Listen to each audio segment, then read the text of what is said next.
It's time to start rallying around America's young conservatives and explore what it means to be a young Republican in the 21st century. In a world where it seems like everyone under 30 must be a liberal, these are the stories you haven't heard before from the voices of America's young conservatives. So let's find out what it truly means to be raised right. Hey everybody, and welcome to this week's episode of the Raised Right podcast. This episode is going to be all about the tea, the gossip, the drama of The Bachelor, a reality TV show loved by millions of Americans all across the country. And this last season, no matter how loved it was, the train came off the track. It was blown up. There was cancel culture. There was blaming. There was racism cards being thrown around. It was a mess, and a lot of people were upset about it. And I've loved the show for so many seasons. I mean, I sit down every Monday and have for as long as I can remember to watch the show with my mom, whether it was The Bachelor or The Bachelorette. It was like an American staple. And this last season, it just changed. And I knew I wanted to get in on this conversation because not only was I really upset by the events that took place, but I knew so many other people were. But I also knew that I wasn't, qualified enough to speak on this by myself. I wanted to talk to someone who had been through the process or was on the quote-unquote inside to get their thoughts and perspective. And I was very lucky to get in touch with a former contestant of The Bachelorette, actually, Garrett Powell, who's going to be our special guest for this episode. And he's going to share some light on his experience being a young conservative in the spotlight and, kind of reflect on this past season. So for those of you that haven't watched The Bachelor or The Bachelorette, I would have told you once upon a time that you were missing out on some really good reality TV. I mean, it was fun to watch and entertaining. It's why we stuck with it for so many years. But this season, if you didn't see it, you saved yourself a lot of stress and a lot of frustration. And I don't know if the show will ever get back to what it was now. But to catch you up to speed, this season of The Bachelor had the very first African-American bachelor, whose name was Matt James. And his entire season seemed to be focused around that singular fact that he was the first black guy to be the bachelor, which is fine. I guess every season's going to have, its standout thing, and that was it for him. And all season he talked about how he was just felt so much pressure being the first black bachelor and wanted to have those deep conversations with the women that were trying to get a proposal at the end of this, and was really just going to be that tough guy to get through those hard times. And then at the first sign of difficulty, he runs for the hills. So what happens, somewhere along the show, the social media trolls go and look up one of the contestants. I'm sure they looked up every contestant, but they found something they didn't like on one of them. And her name was Rachel Kirkconnell, very sweet girl from the South. And they found on her social media page many years ago that she had gone to a party that was being hosted by her sorority. And the theme of it was the antebellum theme, so a Southern theme. Where they wore, Southern dresses, and it looked like it took place on an old plantation.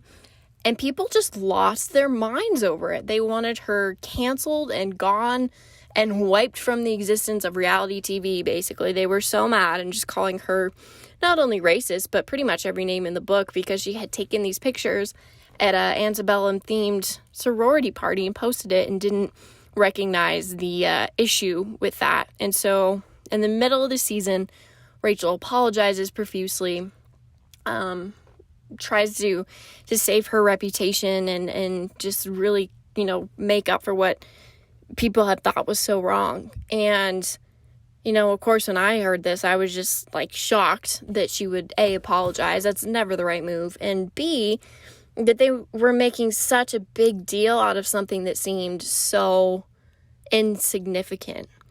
And so then the show ends. We find out that Rachel actually won the season. Matt James, he didn't propose to her, but he did say at the end that he wanted to pursue a relationship with her. He didn't end up proposing.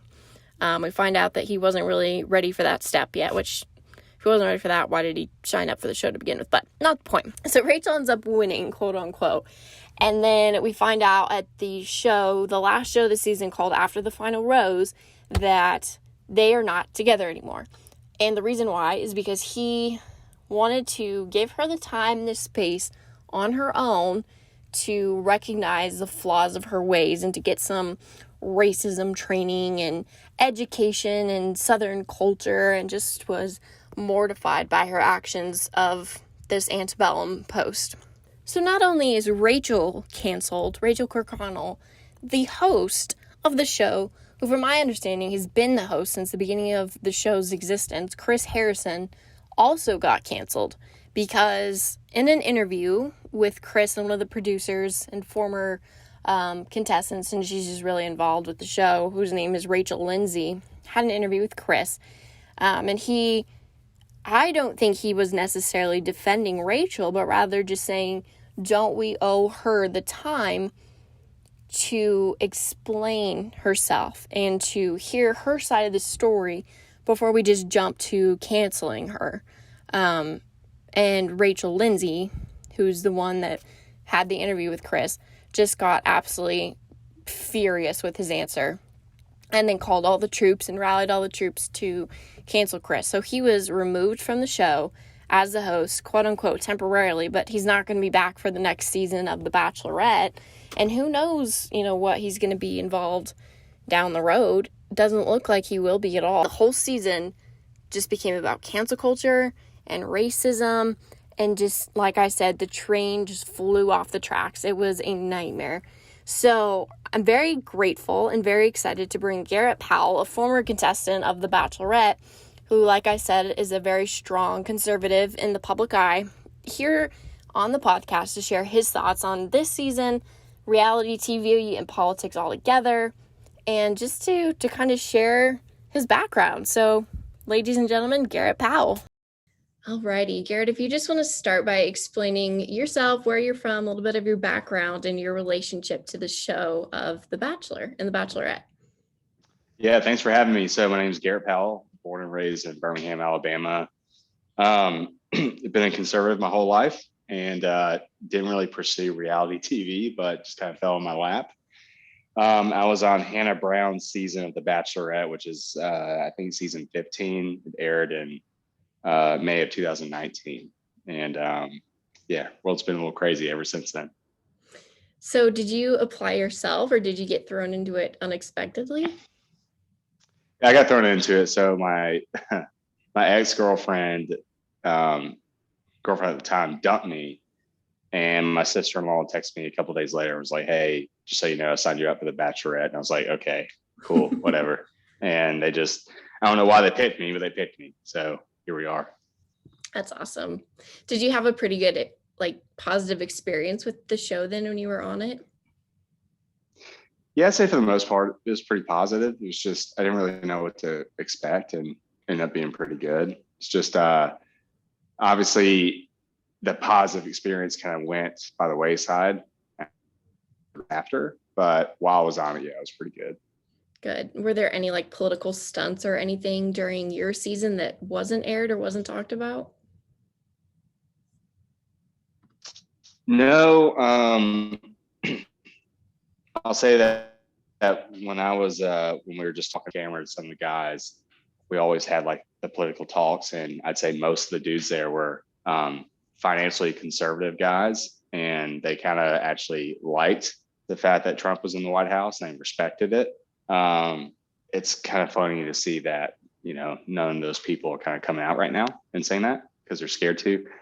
But I remember when I was interviewing for the show and I was like, I didn't know I was on it yet, but it was pretty close. This guy named Scott that ABC uses to go through your social media and make sure you don't have anything there. I asked him, I was like, hey, I'm a Trump supporter. I've got all this stuff there. Is that going to are people going to try to hop on that later on? And he was like, quote, "No, ABC respects the right for you to believe in whatever you want to believe in." And I was like, okay, cool. Well, then that wasn't exactly the case post show. So Yeah, so I know a little bit about your story and the whole cancel culture and you being found out as a conservative. What was that Yeah. experience like? How did it start? What was the full story on that? It was like 2 weeks after the show aired. And I'm Birmingham's not really that big of a town. I haven't really been experienced to anything major other than winning like a cakewalk in fifth grade or something like that. Like nothing big. And so this I guess it's a website or Instagram page called Betches, wrote an article. They had like 6 million followers, wrote an article about me being problematic because I was a Trump supporter. And this came out again like 2 weeks after the show started airing. So I was just like, I called my producer and I was like, what do I do? Like, what do I say? Like I just had no idea what to do. And so that was the first time. And then, fast forward a year later, obviously, it's a heavier, that was in 2019. So 2020 comes around, obviously it's a very much more enlarged political climate. And it was just nuts after that. I felt like all hell just broke loose in the world. Yeah, so you were at that point pretty comfortable saying that you were conservative on your social medias and didn't really shy away from it. I wasn't comfortable. It was a few steps that came that, I guess where I kind of let it be known that I was conservative, like in people's faces, was a result of me just being like tired of being called a racist. And so I was like, okay, like I'm sick of this. It shouldn't be this way. And you know what? Now I'm going to post openly about it because I realize it shouldn't be this way. And I realize how many people are like scared to speak out about what they believe in. The first time it happened in 2020 was during Blackout Tuesday, where everyone posted at like Black Square. Mm-hmm. And a military guy that I follow, who's a decorated Green Beret, posted an American flag saying that like, hey, this is a sign of change. Our flag has never been the same. The flag has evolved, which means our country has evolved. We have treated people incorrectly in the past, but this flag right here has shown that, okay, we are willing to listen to people. We're willing to evolve. And I thought that was such a great sign of unity and growth rather than posting a black square, which I thought was, okay, let's put one race against everybody else, which I think just creates issues. It creates segregation.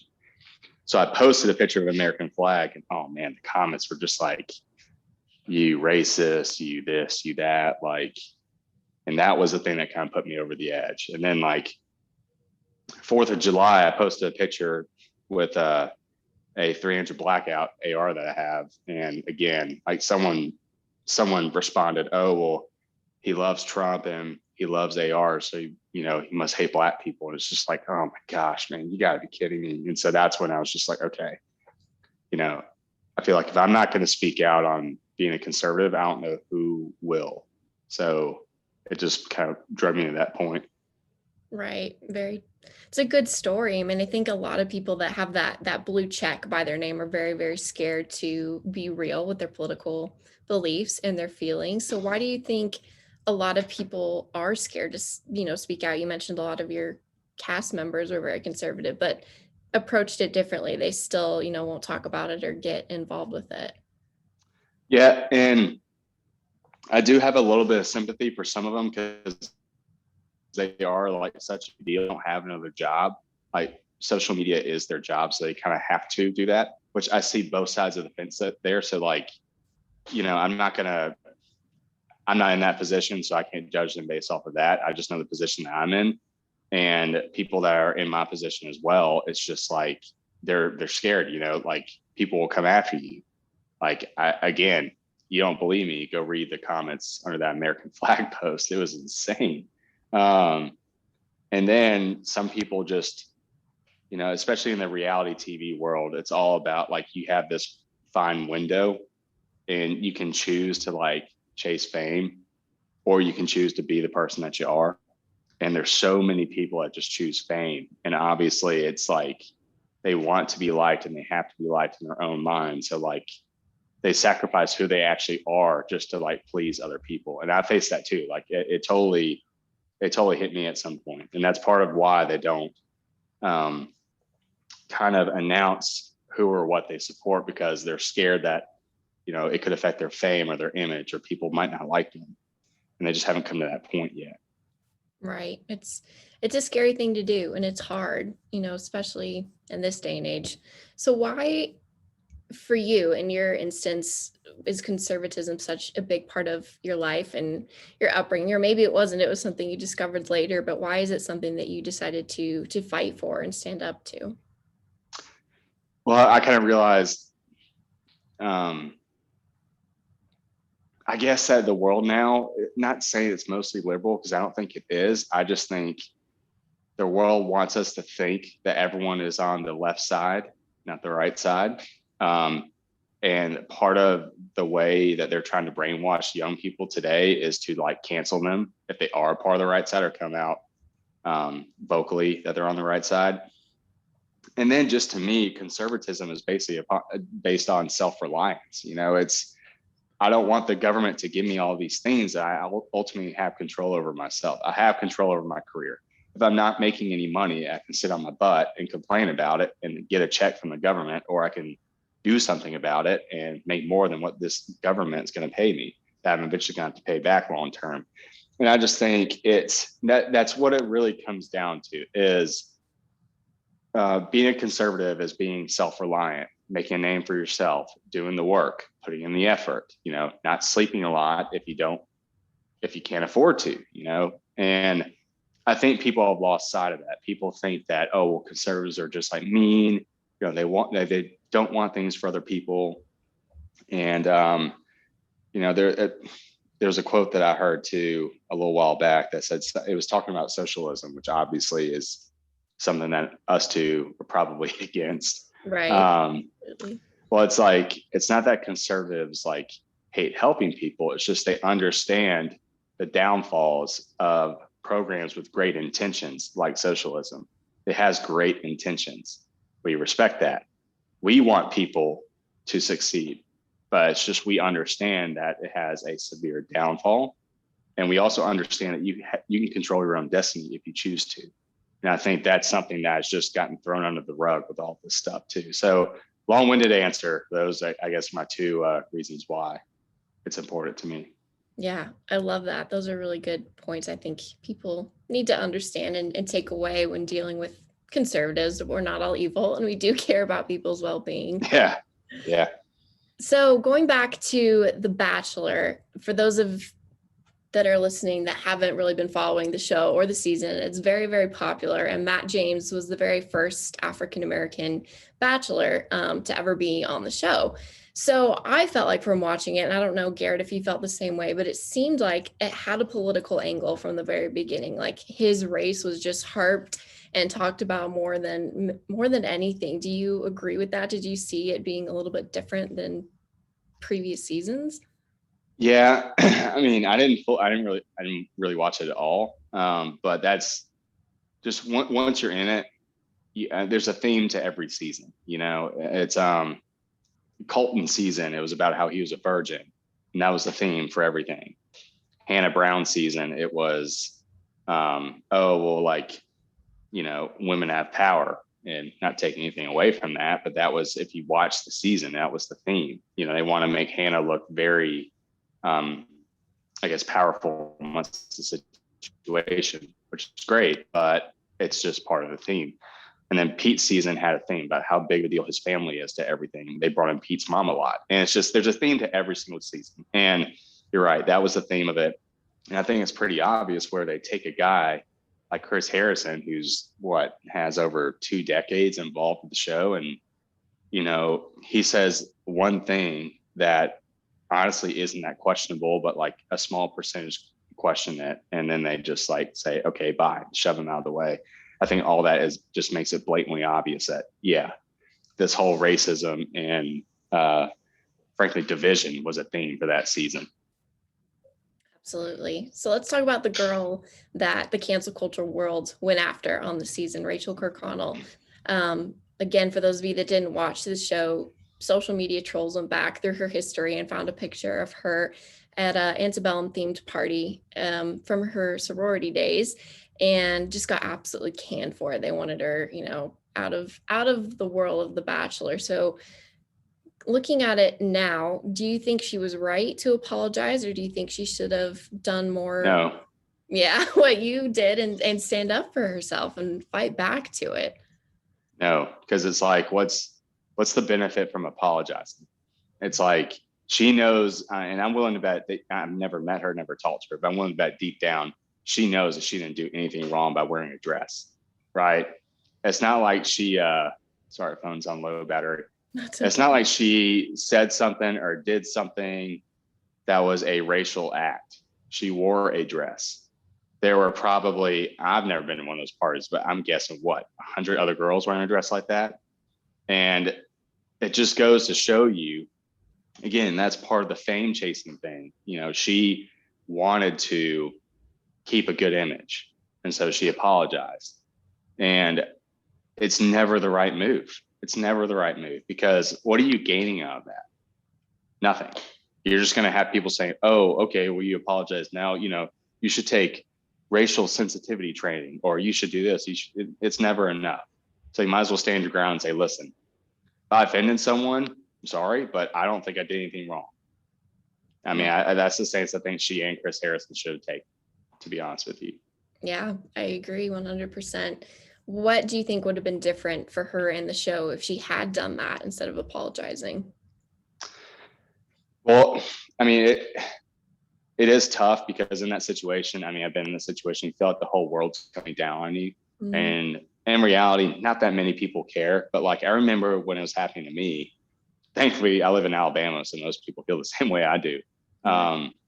But I remember the times I was in Nashville, I was like keeping my head on a swivel thinking, oh, well, they probably think like I'm a racist. They probably don't like me. And it's like, no one really cares. It's social media. You have to talk yourself out of that situation. But I think they would have hounded her for another couple of weeks. But, part of it is just like all these things have a cycle. People are going to 15 minutes goes away pretty quickly. So it's just like right now, people aren't really talking about it other than you and me that much anymore. But like a month ago, it was all everyone would talk about. And that's just the cycle of things. And I don't think much would have changed. It would have gotten on to her a little bit longer for it. But I mean, it would have been the same anyway. So she might as well just stood her ground. Right. So let's go to the other Rachel, who might have been the real source of evil in all of this, Rachel Lindsay. And I've heard you've had your run-ins with her too. You got a DM from her? Oh, yeah. Yeah, she called the other Garrett Y a piece of shit because of his beliefs. And, I've talked to Garrett about this. I just don't think it's a good look, meaning that it's just it's trying to poke the fire, trying to poke the bear. She was just trying to start stuff. And that's what I'm talking about fame seeking. People in the reality TV world love whenever an issue pops up.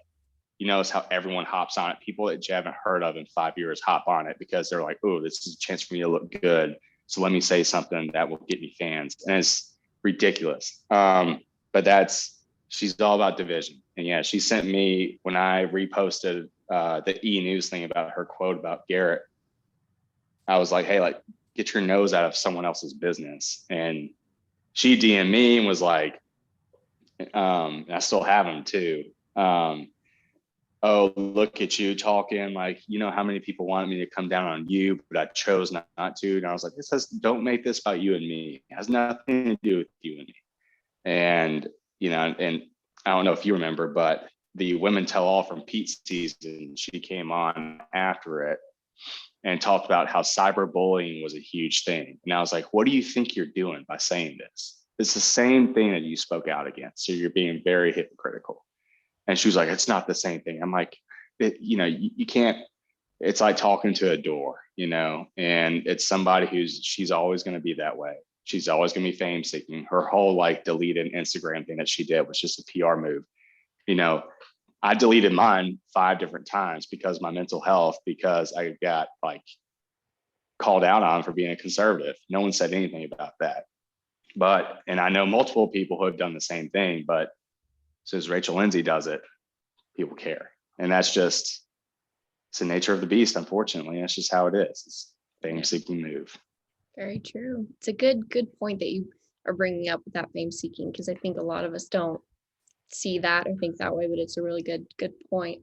So what advice do you have for young conservatives that, may be kind of in the same boat, that want to speak out and be proud of their beliefs, but at the same time are really scared to because of seeing events like this on live television? Research it. Research why you believe it. Because not that you have to prove anything to anybody. Research it for you. And that's what I did, because when I got called out, my first thought was, oh man, am I like a bad person for believing in this? So it calls me to research it. It calls me to think about, okay, why am I a conservative? Not just because my mommy and daddy told me to be, but like, why does Garrett feel like he's a conservative? But after researching it, I became more confident in what I believe. And again, you should never do that with the intent of, oh, I'm going to tell you exactly why I believe it, and I'm going to tell you why you're wrong.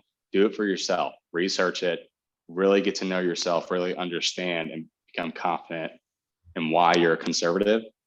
And then don't let anyone shake you on it. Be a mountain. They're always going to come at you. It's like gnats in your ears, but just be a mountain. Stay confident in what you believe in. And when the time comes to speak out on it, that way you're not going to be affected by all these haters out there, because you're going to know deep down, okay, I know who I am. I know what I believe in. And no matter what anybody else says, it's not going to shake me. And long answer, but all that, just do all that. Right. It's great. It's good. So do you have any suggestions on how we can stop this cancel culture and get it turned around? Someone who's been through it, you'd like to see other people do? Stop apologizing and show that it doesn't affect you, because when you show that it affects you, people think they're getting to you. And I definitely did that. Don't get me wrong. But now it's, I don't really care. And I think people do that to get a reaction out of you. People try to cancel you to get a reaction. If you don't show them a reaction, in fact, you show them that you're actually even more confident what you believed in prior to that, that's what's going to stop it. So stop apologizing. I love it. That's good. Is there anything I didn't ask or talk about that you wanted to? No, keep calm and bring Chris Harrison back, I guess. Yeah, I know. That's all we can do. It's going to be different without him? Yeah, it will be. And I like how they have their new hosts. One of them's white and one of them's black. It's like they're trying to cater to both crowds. And it's just very obvious what they're doing. And I think it's going to lead to their downfall, to be honest with you. But we'll see. Yeah, I agree. I think after this, it's on its way over, because it's just ridiculously politicized anymore. Yep, unfortunately. Those are all fantastic points that Garrett brought up, and I'm so thankful to have had him on the show to share his thoughts on not only this season, but what being a conservative has been like for him, being such a public figure, as well as what being raised right has meant to him his whole life. And he, brought some really good lessons and words of advice with him. So, I think this episode and this whole season, really, of The Bachelor, it kind of woke America up to realizing that cancel culture is taking over every facet of our life. And I know we talk about that a lot on this show and cancel culture in general, but it's infiltrating everything. This really is a beast that conservatives have to stand up to. And like Garrett said, stop apologizing, because it only makes it worse. This thing is in sports, it's in our TV shows, it's obviously in the news. It's everywhere. So the sooner and the more aggressively we fight back and have these conversations and rally and network with each other, the sooner we're actually going to be able to stop it. So take those nuggets home with you, share it, share the podcast, share those words of advice, and I look forward to continuing to have these conversations and build that network and learn what it means to be raised right. Enjoy this episode of Raised Right? Be sure to subscribe on your favorite podcast app to catch the next episode. And be sure to like and follow us on Instagram at Raised Right Podcast and Facebook and Twitter at Raised Right Pod.